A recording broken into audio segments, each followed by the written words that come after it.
Shabbat Shalom. Happy Sabbath. This is the day of Yom Kippur. Our subject this morning is the decree Nisi absolute. The decree Nisi absolute. In common law, the term Nisi refers to a court order that matures, that ripens into a final decree that we call the decree absolute. The Nisi period is a waiting period for those people who are divorcing, during which they are not permitted to marry another person because legally they're still married to each other. And so this morning, I want to use that as a kind of context to look at this day of atonement, this day of Yom Kippur, and how it relates to salvation. We want to look at the mechanics of salvation, but we want to make sure that it makes sense to you. So we want to make sure that we use the language of everyday people so they understand. So a woman walks into the hush courthouse wearing the smile of pain. She wears this as a disguise. She then complains to the judge that the situation in which she lives consists of a pattern of incidents in which she feels controlled, coerced, threatened, degraded, violated, and disrespected by behaviors unbecoming. For this dutiful wife, the pattern is all too common that is perpetrated by her husband, in which he seems unable to control his inexplicable and insatiable random urges. Despite her imploration and protestation, he refuses to seek counsel. Therein she files a divorce from her husband due to the tyranny of his irrepressible conduct. This woman comes to court and she files for a divorce, saying, I want a divorce from my husband.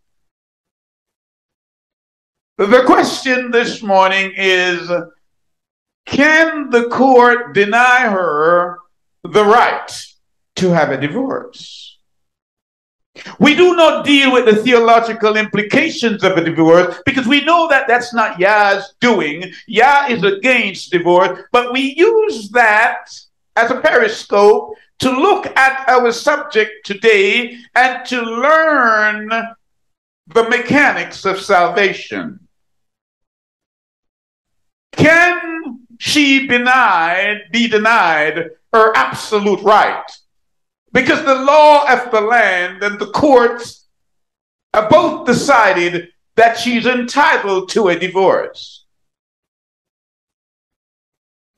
And so I use that to say salvation is structured in a similar way. And perhaps you'll ask, how so? Well, this woman who goes to court, the judge is most likely to give her what is termed a decree Nisi. And thereafter, perhaps in 6 months' time, if nothing happens and they still hold to the pole of their ideas that they want to be divorced, then they are given an absolute, a decree absolute, and then the whole thing is final from a human standpoint. That is, salvation is the same, in that when Yeshua died on Calvary,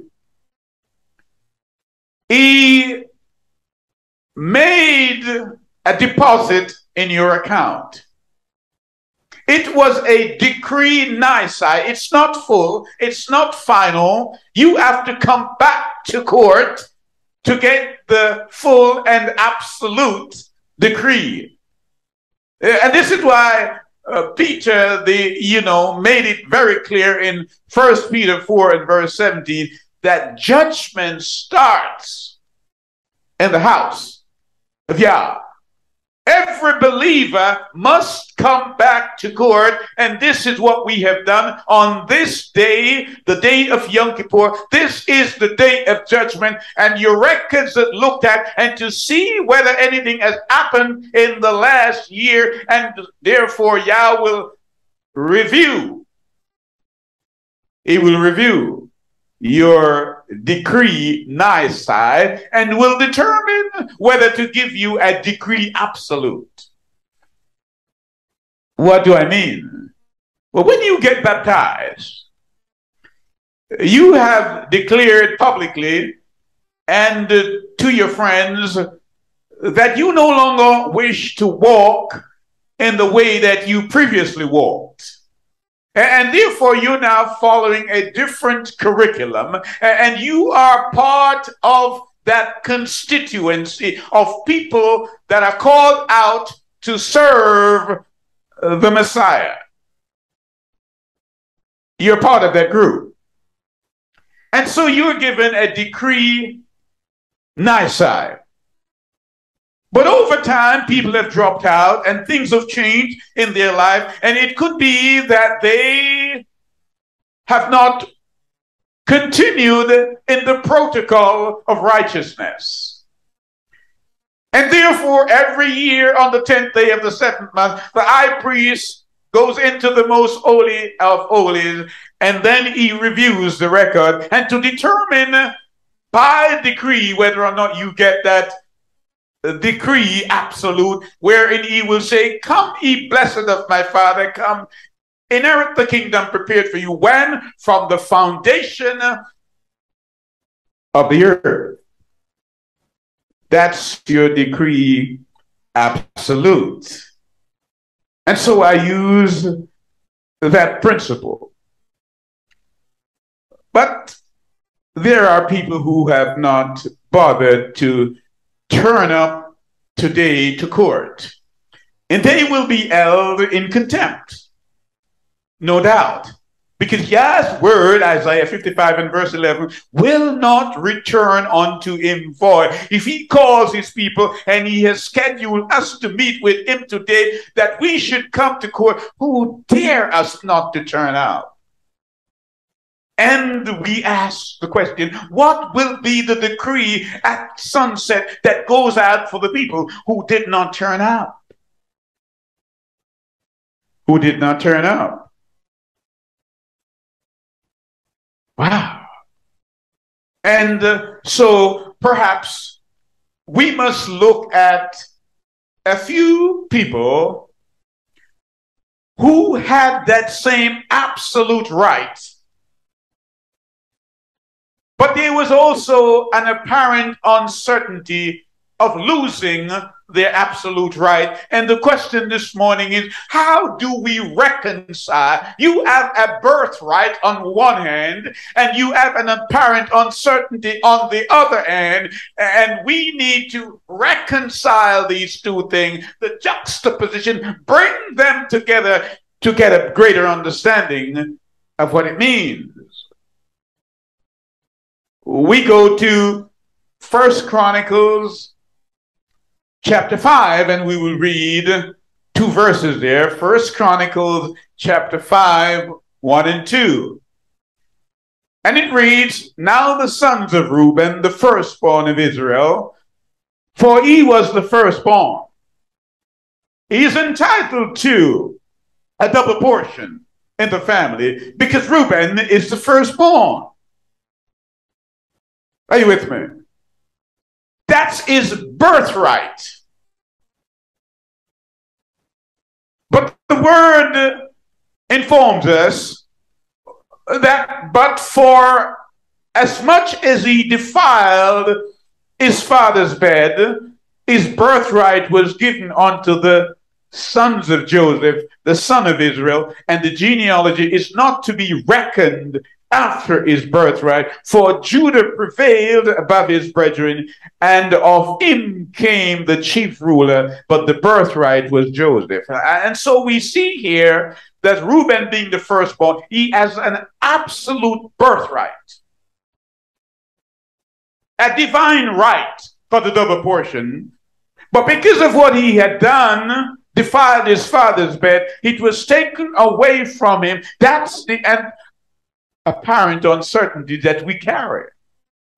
We have salvation paid for.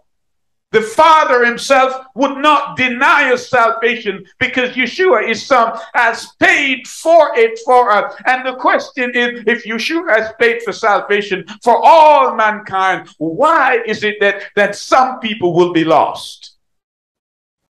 And that's what we're doing, to look at that apparent uncertainty. How are we going to reconcile that? We have a birthright,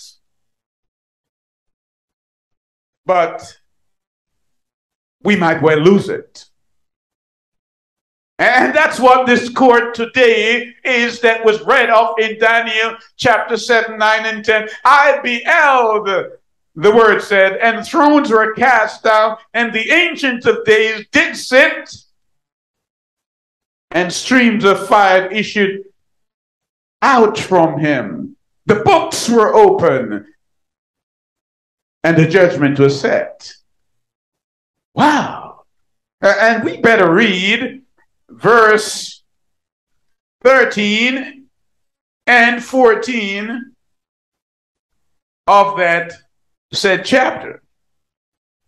Because the word says, "And I saw in the night visions, and behold, one like the Son of Man," that's Yeshua, "came with the clouds of heaven, and came to the Ancient of Days, and they brought him near before him, and there was given him dominion and glory, and a kingdom that all people, nations, and languages should serve him. His dominion is an everlasting dominion, which shall not pass away, and his kingdom that which shall not be destroyed."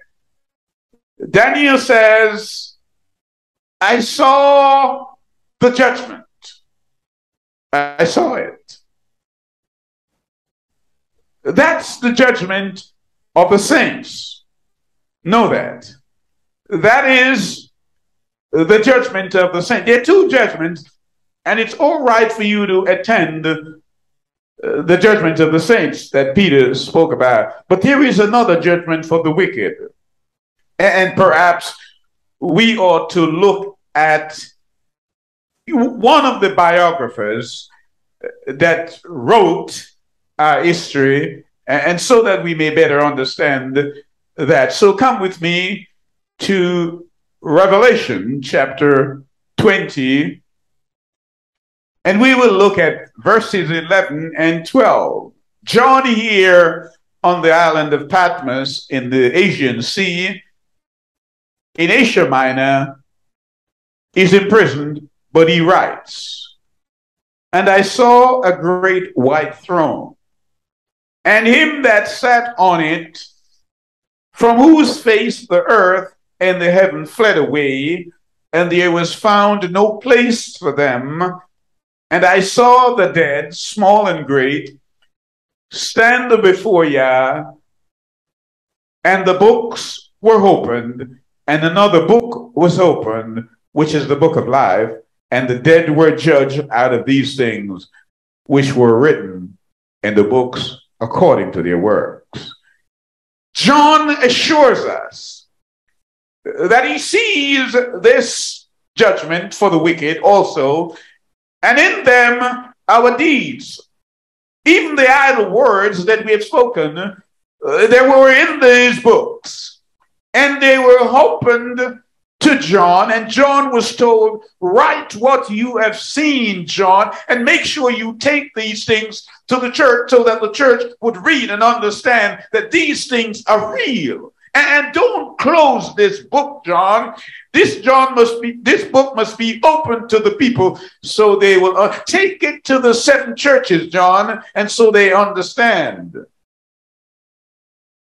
So all our deeds, known and unknown, even those things that we have pushed in the crevices of our history, into the closets of our lives.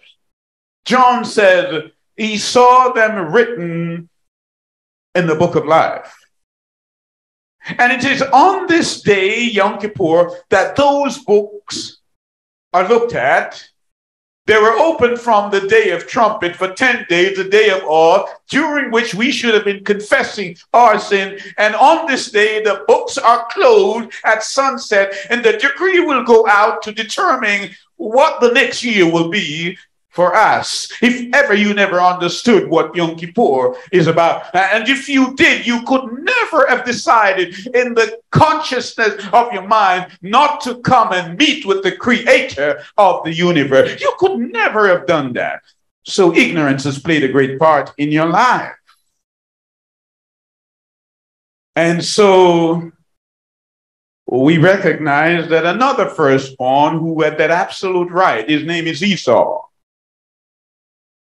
And the word says that see to it that no one be deprived of Yah's grace. That's the implication of the word, because it says he saw what happened to him.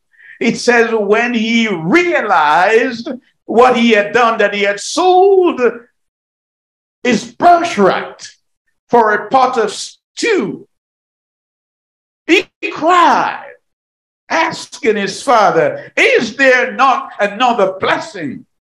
And so these things were written for our admonition. And the question is, for those who did not turn up and have no desire to know, the time will come when they too will cry, because they did not recognize the celestial authority, the word of Yah. They did not understand that. Esau sold his birthright, his absolute for a pot of stew. And the question for you this morning must be, what price did you get? Or may I ask you this, if you were to sell your soul today, would you get full market value, or would you have to sell it at a reduced price? This is the day of judgment. And we have to afflict our soul, and we have to ask ourselves questions that we don't even like to hear. We have to rummage through the recesses of our consciences, because there are things in our consciences that we have hidden even from ourselves. But this morning, the light of Yah's word shines up on them, and they rake it up, and they come to our understanding. And this morning, we must confess them. Yes, Reuben lost his first birthright. So did Esau. And perhaps you will remember Numbers chapter 16. You better come with me there. Numbers chapter 16. And it came to pass, as he had made an end of speaking all these words, that the ground clave asunder, that was under them, and the earth opened her mouth and swallowed them up, and their houses, and all the men that appertain to Korah, you remember him, and all their goods, they and all that appertain to them went down alive into the pit, and the earth closed upon them, and they perished from among the congregation. Did you hear me? They did not listen to what Moses was saying. Moses, the deliverer, had been sent to them to lead them into a purer light from the slavery of their condition into the promised land. But they thought they knew better than Moses and would not listen to them. And the decree went out on the day of judgment. A decree went out. And he says, the earth opened up and swallowed them. Korah, as you know, was a cousin of Moses. But he thought Moses was too common. And sometimes this familiarity with people breeds contempt, because that which you're telling them, they think it's only coming from him. And so it was with Korah. He too lost his birthright. Perhaps I ought to remind you too of a man called Uzzah. 2 Samuel 6. And what about him, who was struck dead? Well, the word says that he was coming from his house with the ark. And just about the time that the ark reached the threshing floor, and you know what threshing floors are for. They separate the wheat from what? The chaff. And the word says those animals that were carrying the ark, because they had put it on a cart, it stumbled. And it seems innocuous enough, doesn't it? It seems quite innocent enough that the ark stumbled, and Uzzah thought that if I could just stabilize the ark and make sure to do a good deed here, everything will be okay. But Yahweh had made it clear that none but the priest should carry the ark, and they should carry it on a pole on their shoulder. Uzzah knew that because the ark had been in his house. But he touched it, perhaps to demonstrate publicly something that Yah was not pleased with, and struck him dead. And the word says David at that day was fearful of Yah. Oh, yes. And I'm just showing you a bundle of people here who have an absolute right, but they lost out. They did not get the decree absolute. In fact, they were divorced from the kingdom. That's what happened. And a decree nisi must be obtained in possession proceedings before the court will order a foreclosure, which is what we're dealing with here. We're looking at our foreclosure, what our destiny will be. That's what is being determined here. And when we understand this, we begin to understand how important it is to be obedient to Yah, as was indicated in our Sabbath school this morning. But many of us, by way of denominational teachings, we think we can do as we please.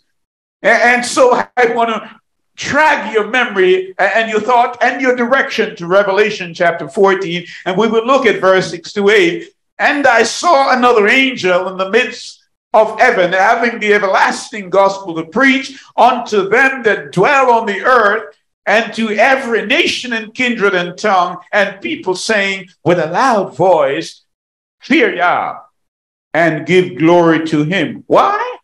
Goes on to tell you, for the hour of his judgment is come. And worship him that made heaven and earth and the sea and the fountains of water. And there followed another angel, saying, Babylon is fallen, the great city, because she made all the nations drink of the wine of the wrath of the fornication. That's false teaching. Are you with me? Balaam has taught them so as who? What's that woman, that queen? Jezebel. This morning we ask the question, what is your subject? And if you know your subject, the question as a corollary that comes from that is, who is your teacher? In the book of Revelation, Yah said, don't let Balaam teach you and don't let Jezebel teach you. So I think the man who does not worthily estimate the value of his own soul is but a knave. He is a knave, unwise to the things of Yah. And so the history of man is a melancholy chapter. That's what it is. Even since he's squandered his inheritance in the Garden of Eden. Oh, yes. And perhaps you ought to join me in Genesis chapter 3. And we will read verses 4 and 5. And the serpent, who? The serpent said unto the woman, he shall not what? He shall not surely die, for Yah doth know that in the day you eat thereof, then your eyes shall be open, and ye shall be as gods, knowing good and evil. Did you get that? A created being, such was Lucifer. He turns to another created being, Adam, who was created in Yah's image, and said, your creator knows that if you eat of this fruit, your eyes will be open and you'll be as wise as your creator. Wow. Did you get that? That's deception number one. And then we read in Ezekiel chapter 28 that one day Lucifer, being that cherub, the covering cherub, he stood right there where the ark stood, and he was a custodian of the ark. And when he saw the Shekinah glory and those great beings singing, holy, holy, holy, Yah Almighty, he thought to himself, that spark, that ember of authority that he had blew into a flame. And he thought to himself, if only I could get myself on that divine throne, all those angels would be giving glory to me, says Lucifer. He said, I will ascend above the Most High. I'm talking about pride. I am talking about pride. As grim a life as you can ever conceive in the witness of your conscience. As you pensively flick through the book, there in the divine documents, the archives of heaven, there we find our deeds recorded and being reviewed today. By his laudable attainments, Man is venerated. His patriotic efforts might be regarded in his earthly prosperity and honor. But what will the angels write of him today? Your commerce, your honor, your achievements, your degrees, your wealth, they are considered only in the material world, but not in the eternal destiny. That's what concerns us today. That's why we turn up. How will you answer when the question is asked? For what shall it profit a man to gain the whole world? Mark wants you to know in chapter 8 and verse 36, if you should gain the whole world, have all the degrees and all the high stations in life, and then lose your own soul, what value would it have been to you? That's what we come to understand today. And so the loftiness of pride has taken a desperate offense against humility. The triumph in the region of hubris is the way of the people that has taken hold of their minds, holding sway even to the people who claim faith, a law which boasts independence but rejoices upon the oppression of self. Today, we want to look at that. What do you say about a life that favors contention, but does not like the settlement of disputes? It seeks after pleasures, but not the permanency of love. Above all, it has no respect, as the brother said this morning, for the tribunal of heaven and the supreme judge, Yeshua. Had it been otherwise, all the world, the people, would have heeded the call today to afflict their soul on this, the day of Yom Kippur. They would have done, had life been any different. Did they respect him? Then they would have come. Am I therefore to assume that you did not know that Yah had in the past censored the sinful aggression of Egypt? Did you not know that? And what about Assyria, and Babylon, and Greece, and Rome?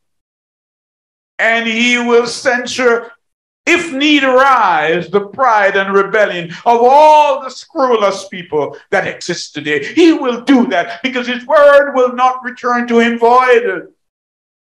And when that happens, when he censors you, and when he sends a decree out today to chastise you and to whip you for your arrogance and your rudeness, what will you say?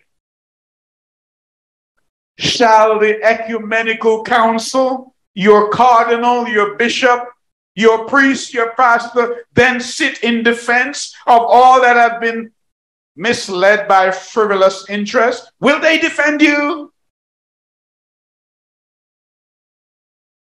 You who have been disturbed by quarrels of religion and perturbed by the condition of sinful living, what will you say? And if by the church you simply mean a place where ignorance is enthroned against Yah's knowledge, the acceptance of vice over virtue, the disregard of celestial ranks, and the forgetfulness of Calvary, the indifference of coldness exercised in love of pride, then that's not Yah. If that's what you mean by the church, then I don't want any of that.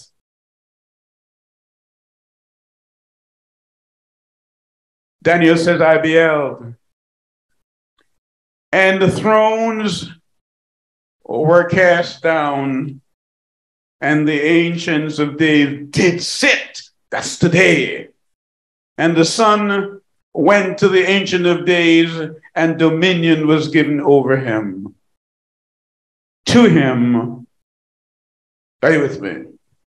So, how long has it been the duty of false teachers, especially in denominational affairs, to tranquilize the minds of the people? How long has it been? They have not so much set idols of false worship, but to delude you into calamity by flattering the infirmities of your mind, leading them to believe that the laws of Yah have been abrogated. That's how they've done it. To encourage the baleful spirit of denomination and to proceed upon the worship that does not recognize holiness. Therein I wish to reprove the idle dreams of those who are always saying that they are the remnant when they are disobedient to Yah. I will reprove that, even as the word has reproved that. Today is the day of judgment.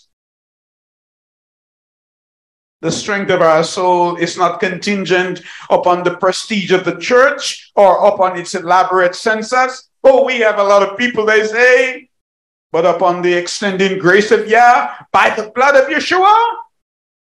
That's the strength of the church. And I know that this rational reaction to the irrational excesses and the vulgar vagaries of the world, where feelings dictate our actions, often degenerate into the battle of credulity. Therefore, to be in opposition of sin, as we are, by the order of heaven's constitution, it should not be considered as simple conjecture or a slender guarantee of Yah's covenant. It's an absolute right. It's our birthright that Yah, through his son, has given us this decree Nisi when we were born again. But every year he comes to review. Think of this divorced couple. When the judge says, I give you a decree Nisi, it's not absolute yet. But you must come back to court, as Peter said, and you must let me know whether you're going to stay with the program, and I will decide who gets the pots and the pans, and we will separate the proceeds of the house. Then the decree absolute will be given. Yeshua says, I will do that. And perhaps to validate that thought, you better come with me to Revelation chapter 5. Revelation chapter 5. Revelation chapter 5. Because, as you well know, we lost our dominion in Eden. We lost the Garden of Eden as well. And Satan for years have been squatting in the land that belongs to us. And because we don't have the title deeds, we cannot reclaim it. Satan said it's his. So come with me to Revelation chapter 5, because John here wants to speak to us, because John knows that we are part of the constituency of the saved. He knows that. John says, and I saw in the right hand of him that sat on the throne a scroll, written within and on the back, sealed with 7 seals.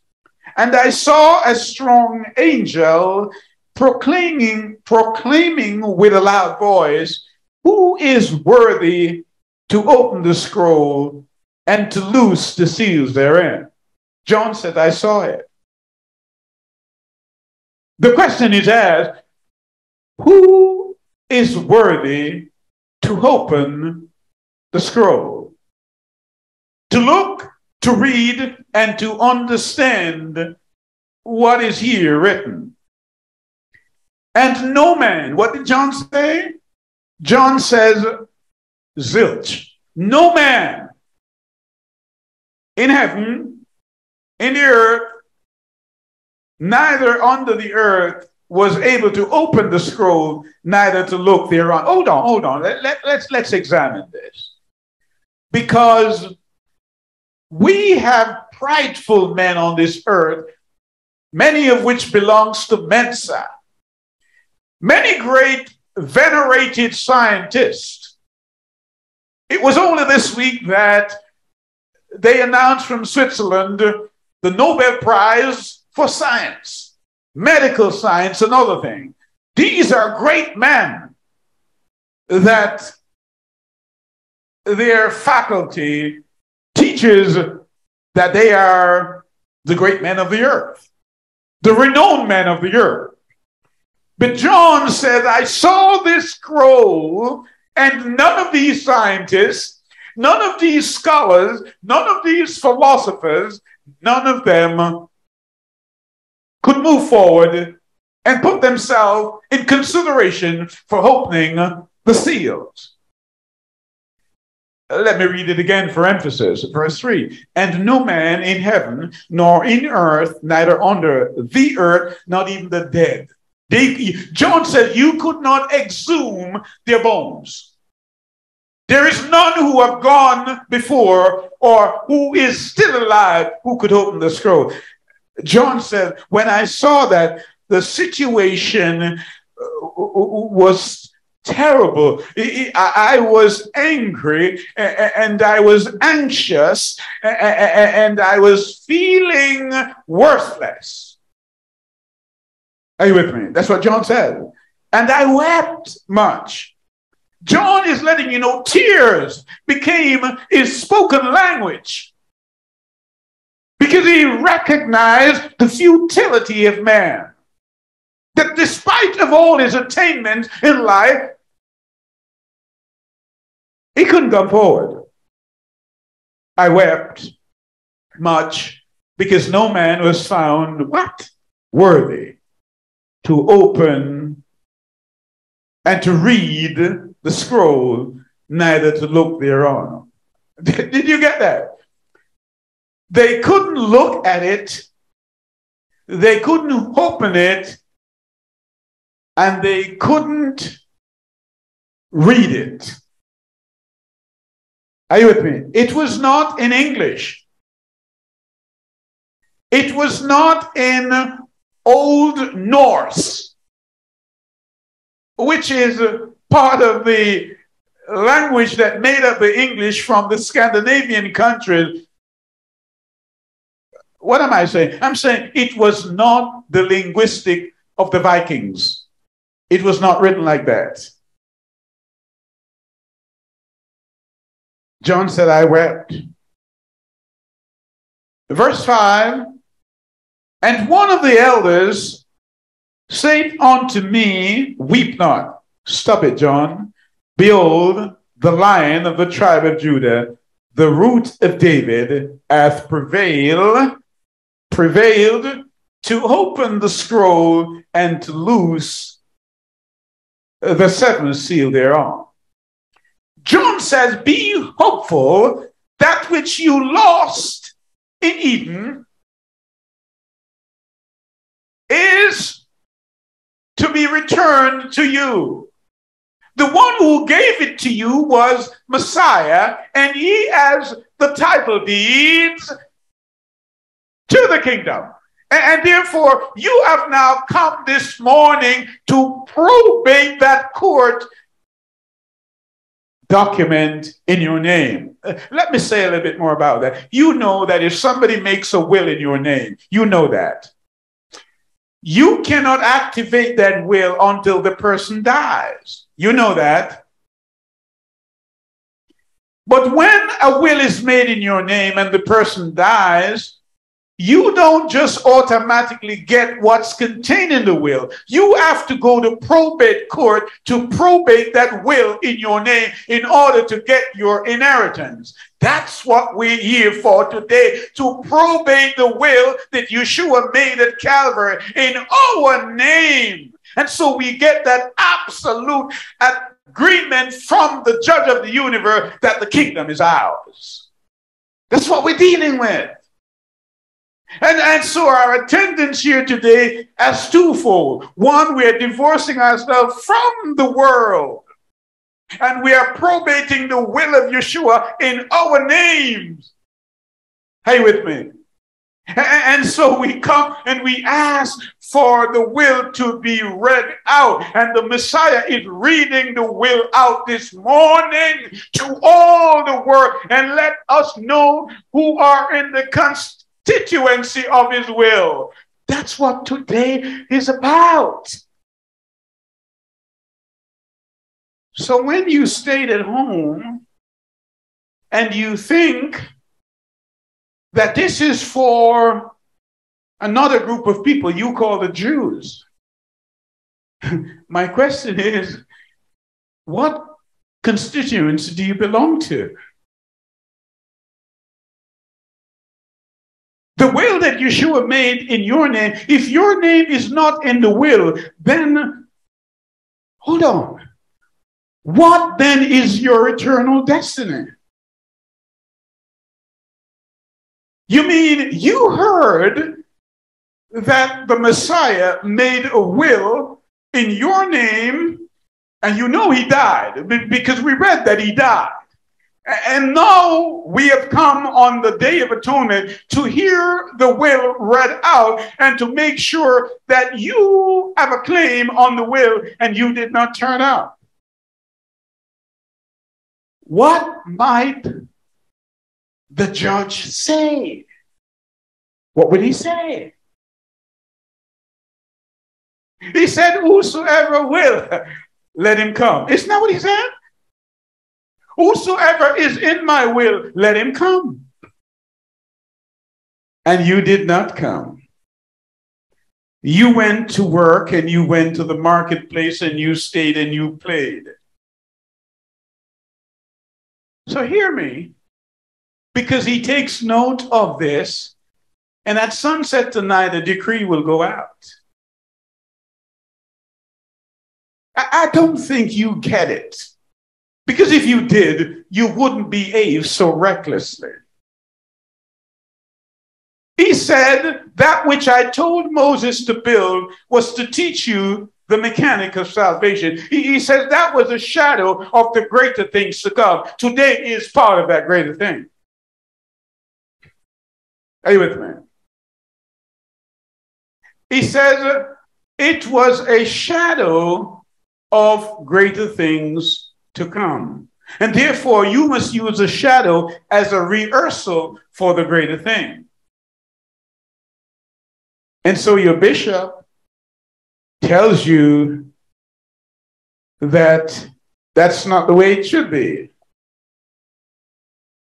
because you know best. And therefore, we are wondering what's going to happen now.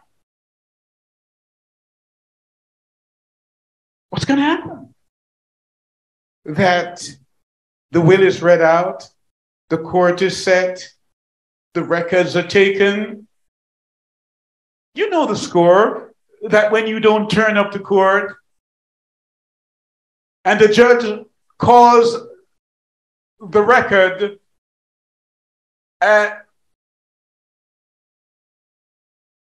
court order is issued. And the bailiffs now have to find you. We may call them the angels, because they're the ministering servants, we're told. And they will want to know, why did you not respond to the court order to come on the day of judgment? The word, as was read earlier, whosoever's soul was not afflicted on this day, the same will be cut off from the rest of the people. Whatever language you read that in, it spells trouble. You did not come to afflict your soul because someone else, like Lucifer, told you if you don't do what Yah said, you shall not die. That's what Adam was told. You shall not surely die. Yah had said that the day you eat of that fruit, you shall surely die. And so it is reasonable to ask the question this morning, which voice are you listening to?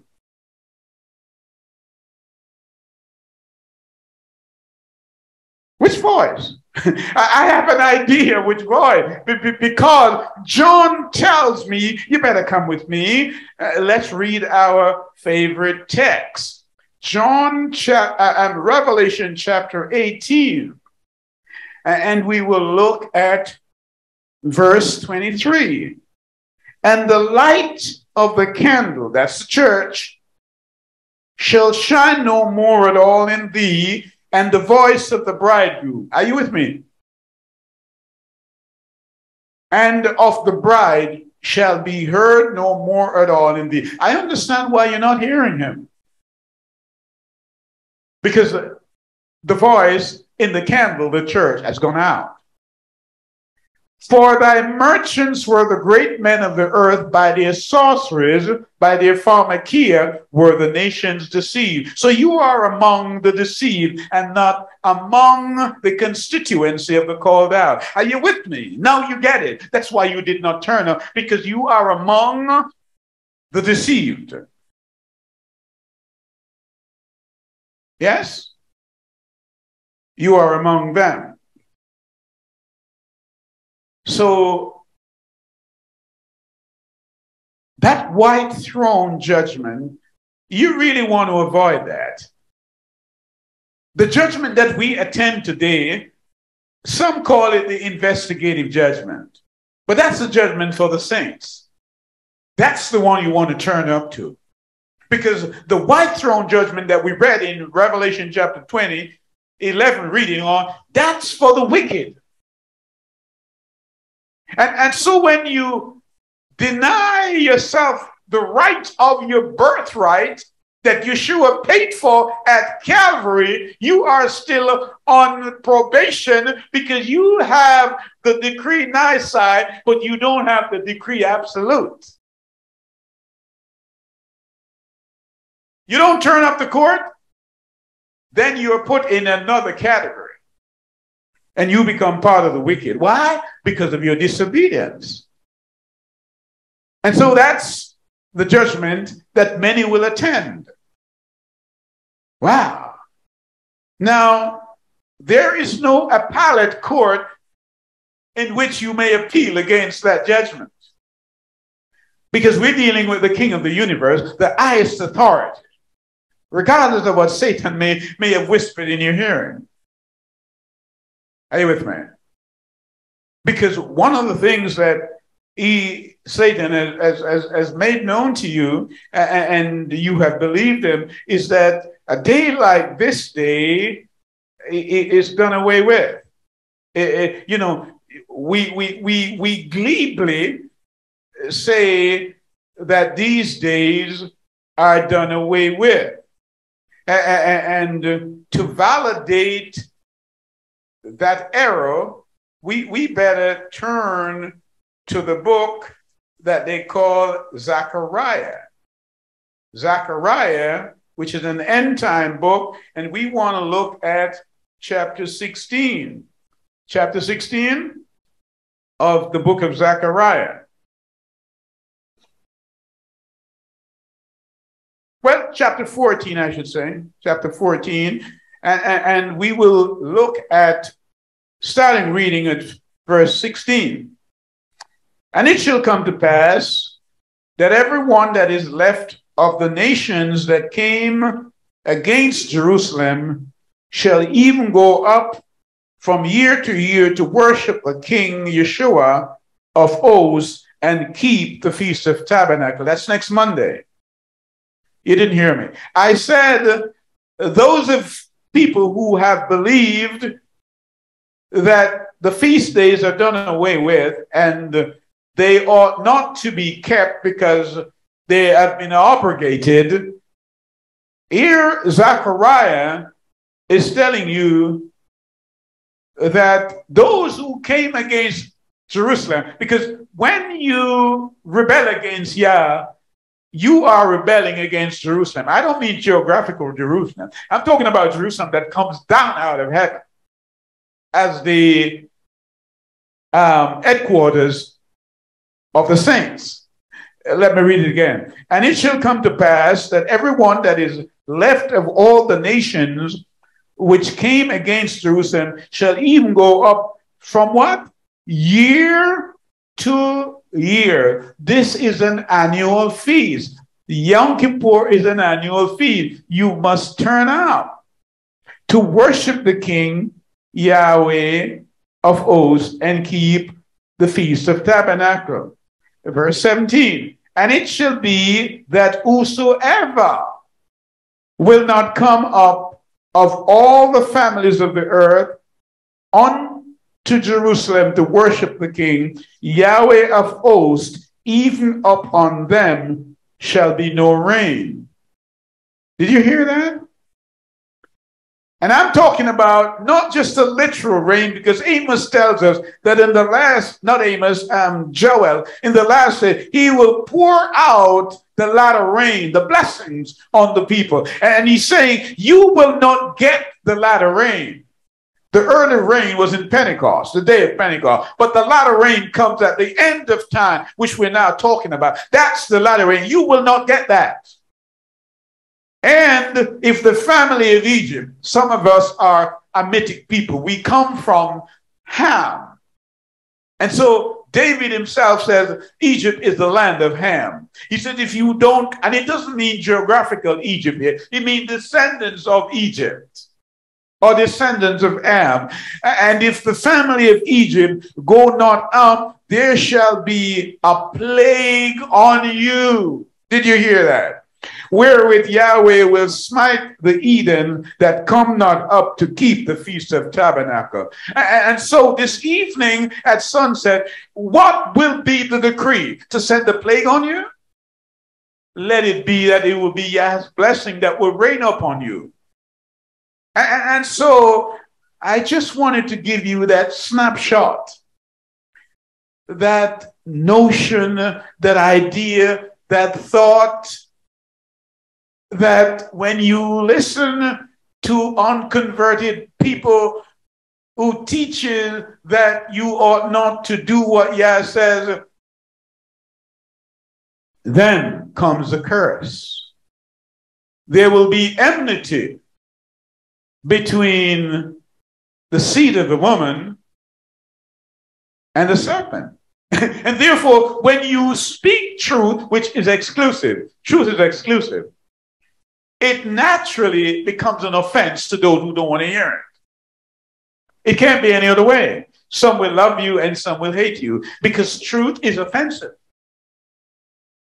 And so don't labor yourself believing that everybody is going to accept you. No, it's not going to happen. Not at all. Because Yah wants you to know that you ought to stay in there and let no one steal your crown. He said, stay there.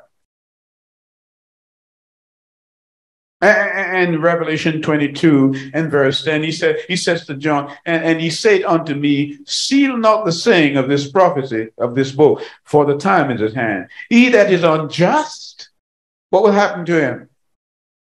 I'm reading verse 11 in chapter 22 of Revelation. He that is unjust, let him be unjust still. And he that is filthy, let him be filthy still. And he that is righteous, let him be righteous still. And he that is holy, let him be holy still. And I just want to add that righteousness is not an occasional act. It's a permanent attitude. You don't be righteous on the Sabbath and then during the week you revert back to your old self, bitter and cold. Nobody wants to fall in love with an iceberg, do they? No, that's not your calling. Don't allow pride to well up in you like a fountain. That's not what Yah had called you. No, no, that's not how he called you. And so we must be able to understand our calling and what our subject is. And our subject is not so much what we preach, but what we live, isn't it? It's that which we live. And some of us are so hard-hearted and unable to grasp. And then perhaps it's not even about grasping. It is perhaps just the fact that we just are stiff-necked. Are you with me? And so I want to join me in the book of Joshua and come with me to chapter 6.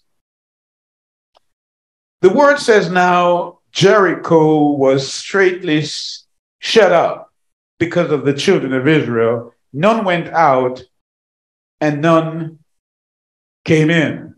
Reminds you of a close church?